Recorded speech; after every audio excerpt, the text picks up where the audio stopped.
अस्सलाम वालेकुम सामीन।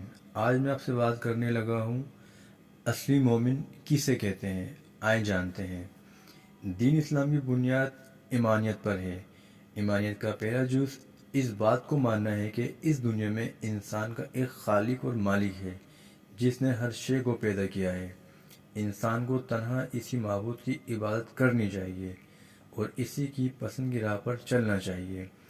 इस ईमान का दूसरा जुज़ इस बात को मानना है कि खुदा हर चंद के आज गैब में है, मगर एक रोज़ वो इंसानों के सामने आ जाएगा। ये वो दिन होगा जब तमाम इंसानों को ज़िंदा करके उठाया जाएगा और इस बात को देखा जाएगा कि उन्होंने गुजरी हुई ज़िंदगी में कैसे अमाल किए। अच्छे अमाल वालों को जन्नत की पुरफिज़ा वादी में हमेशा के लिए फंसा दिया जाएगा और बदकारों को जहन्नुम के अज़ाब में छोड़ दिया जाएगा। ईमानियत का तीसरा जुज़ ये है कि गैब के इस ज़माने में भी अल्लाह ताला इंसानों से बेताल्लुक़ नहीं रहता, बल्कि इंसानों को अपनी मर्ज़ी से आगाह करने के लिए इन्हीं में से कुछ लोगों को अपना पैगाम पहुँचाने के लिए मुंतखब करता है। ये लोग पैगंबर कहलाते हैं, जिन पर वो एक मखलूक यानी फ़रिश्तों के ज़रिए इसे अपना कलाम उतारता है।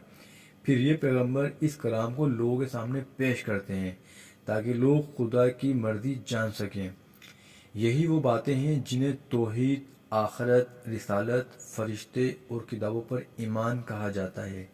ये बज़ाहिर चंद अल्फाज हैं, मगर दर हकीकत ये वो बुनियादें हैं जिनको मानने के बाद इंसान की ज़िंदगी बदल जाती है। इनको मानने वाले लोग हर चीज़ से बढ़कर अल्लाह से मोहब्बत करते हैं और इसी से डरते हैं। ये लोग इस दुनिया की कामयाबी को अपनी ज़िंदगी का मकसद नहीं बनाते, बल्कि आखिरत की अब्दी कामयाबी के लिए जीते हैं।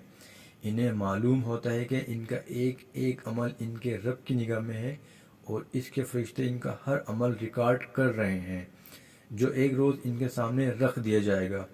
इनकी नज़र में पैगंबरों से ज़्यादा कोई मातबर नहीं होता। इंसानों से ताल्लुक़ और खुदा की इबादत के हवाले से अम्बिया ही इनका आइडियल होते हैं। जिस शख्स की ज़िंदगी ईमानियत के बिना पर बदल जाए, वही खुदा के नज़दीक असली मोमिन है, और जिसकी ज़िंदगी ना बदले वो खुदा के गज़ब का शिकार होगा, चाहे ख़ुद को कितना भी मुसलमान समझे।